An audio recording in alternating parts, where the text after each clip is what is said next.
जटायु एक पक्षी है और उस पक्षी को किसका सम्मान दे रहे हैं? पिता का। आज भी देखो राम की कथा बिना जटायु की कथा के पूरी नहीं होती।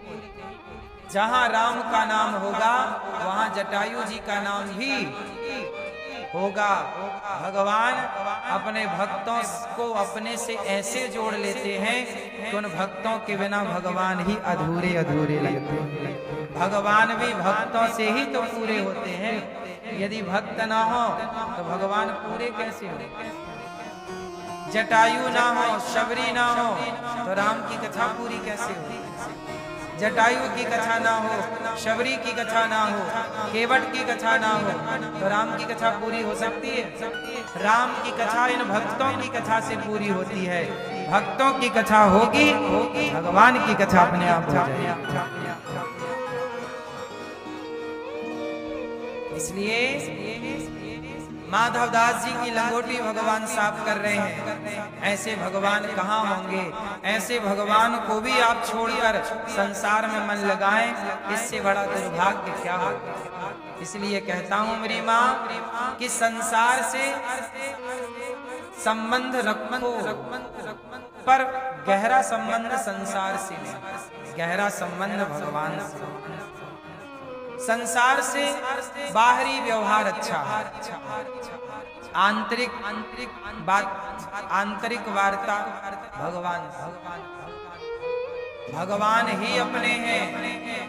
इसलिए भगवान से संबंध जोड़ करके रखें। भगवान ही विश्व की उत्पत्ति, पालन, संहार, विश्वोत्पत्ति आदि हेतु वही है। सृष्टि के पालन करता, संहार करता, सृष्टि करता।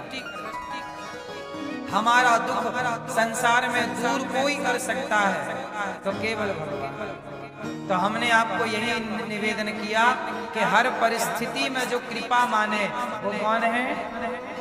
वो कौन है? वो भक्त। भक्त के लक्षण क्या है? सुख में भी कृपा तो दुख में भी, हानि में कृपा तो, जीवन में कृपा तो, मृत्यु भी ईश्वर की कृपा। अच्छा, कुछ बीमारियां ऐसी हैं जो डॉक्टर ठीक कर देते हैं, बोलो हाँ। लेकिन कुछ बीमारियां हैं जो ठीक नहीं होती। लाख रुपया आपने खर्च कर लिया, बड़े बड़े डॉक्टरों को आपने दिखाया, अमेरिका के डॉक्टरों को भी आपने दिखा दिया, लेकिन आपकी बीमारी जा नहीं रही। इसका मतलब है कि वो बीमारी नहीं, वो क्या है? वो तुम्हारे कर्मों का दंड उस बीमारी के रूप में मिला है। तो वो कर्म दंड है, भोगते रहिए। और उस हाल में भी ये सोचिए ईश्वर की कृपा है, ज्यादा भोग मिलना था तो कम ही भगवान भोगा रहे हैं। भगवान बड़ी कृपा कर रहे हैं। बड़ा कष्ट होना था तो तनिक में निपटा रहे हैं। ये ईश्वर की कृपा नहीं तो क्या है? भगवान की कृपा आप समझ नहीं पाते। कृपा की न होती जो आदत तुम्हारी, तो सोनी ही रहती अदालत तुम्हारी। मैया, ये दो शब्द याद कर लीजिए। बोलो कृपा, बोलो कृपा। भय प्रगट कृपाला। कौन प्रकट हुआ? भय प्रगट कृपाला। भय प्रगट हो गए। कौन? वो कृपा करने वाले कृपालु प्रकट हो गए। कृपा करेंगे। भय प्रगट कृपाला, दीन दयाला, कौशल्या हितकारी, हर्षित महतारी, मुनि मनहारी। वो प्रकट हो गए हम पर कृपा करने के लिए। इसलिए हम पर कोई कृपा करे ना करे, मेरे भगवान श्रीमन्नारायण सदा उनकी कृपा है। इसलिए आप सदा कृपा का अनुभव करिए। हर परिस्थिति में खुश रहिए, प्रसन्न रहिए। बीमारी है, इलाज कराओ। नहीं जा रही है, समझ लो कि ये तुम्हारे कर्मों का। भीष्म पितामह बाणों की सैया पर लेटे हैं। ये क्या था उनके कर्मों का? बोलो, कर्मों का दंड था। गोस्वामी श्री तुलसीदास जी को एक मुगल राजा ने बुलाया दरबार में, कहा कि मैंने सुना है कि तुम बड़े चमत्कारी हो, चमत्कार दिखाओ। तुलसीदास जी बोले मैं कोई चमत्कार नहीं दिखाता, मैं तो राम का दास हूं। तो उस मुगल राजा ने तुलसीदास जी को जेल में बंद कर दिया। चलो बड़े भक्त बने घूम रहे हो, चलो जेल में डाल दिया। तब वहां तुलसीदास जी ने हनुमान जी का स्मरण किया और वहीं जेल के भीतर तुलसीदास जी ने हनुमान चालीसा की रचना की। जय हनुमान ज्ञान गुण सागर जय कपीश लोक हो जाए। जो यह पढ़े हनुमान चालीसा हो यह सिद्ध, जो शतवार पाठ कर कोई छूटे बंद। हनुमान चालीसा जो पढ़ेगा वह बंधन से मुक्त हो जाएगा, क्योंकि तुलसीदास जी ने जब ये हनुमान चालीसा लिखा तो इतने सारे बंदर आए कि उस मुगल राजा की सारी सेना को पूरे राज्य में हाहाकार मचा दिया। तब कहा किसी ने महाराज आपने भक्त को बंदी बना रखा है, जल्दी आजाद करो। तब छोड़े, तुलसीदास जी को छोड़ा, सा सम्मान विदा किया। तो हनुमान जी तुरंत हनुमान चालीसा के प्रभाव से तुलसीदास जी की रक्षा करने आ गए। तुलसीदास जी जैसा परम भक्त हो, समर्पित भक्त, तो वो एक बार यदि प्रभु को पुकारे तो प्रभु उसके लिए पूरी सेना भेज दे, कोई बाल बांका आ सके।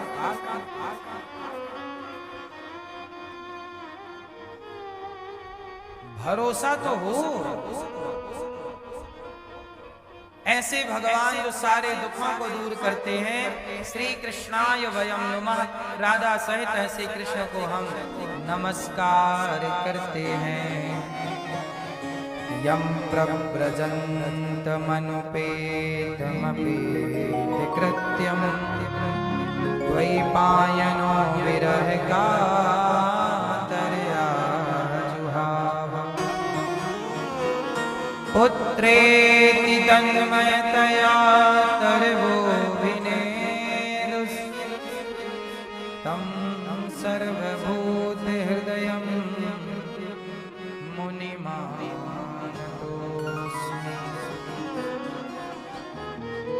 सुखदेव भगवान का प्राकट्य हुआ और जन्म लेते ही भगवान का चिंतन करने चले। 12 वर्ष अपनी मां के पेट में रहे। हमारे पूज्य गुरु जी ने हमें एक कथा सुनाई जब आप हमें पढ़ा रहे थे। गुरु जी ने बताया कि सुखदेव भगवान कौन है।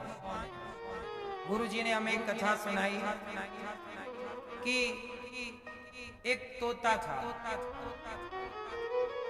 श्री राधा रानी के पास। तो राधा रानी उस तोते को अनार के दाने खिलाया करती हैं और कृष्ण कृष्ण जपाया करती हैं। कहो मिट्ठू श्री कृष्ण कृष्ण कृष्ण।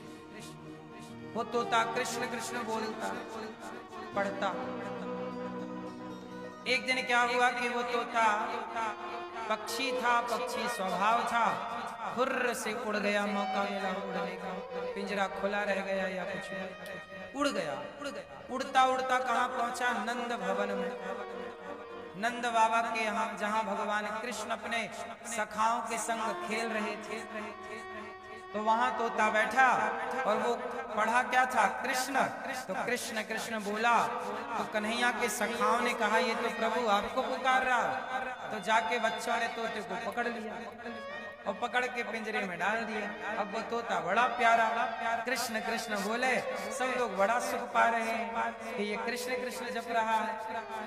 लेकिन वहां राधा रानी व्याकुल हो गई कि मेरा वो तोता कहाँ चला गया। श्री राधा रानी व्याकुल हो गई और कृष्ण कृष्ण कहने वाले उस तोते को पुकारने लगी, कहाँ मेरा सुख, कहाँ मेरा सुख, हा सुख सुख सुख, कहाँ चले गए थे? पिता से कहा, श्री वृषभानु जी ने सेना तैयार की, देखो भाई वो तोता कहाँ है। सेना तैयार हुई ढूंढने के लिए तोते को। राधा रानी ढूंढ रही हैं, सखियां ढूंढ रही हैं। सोचिए वो तोता कितना भाग्यशाली है, उस तोते को खुद श्री राधा रानी खोज रही है। चल पड़े। पता लगा कि वो तो नंद महल में है।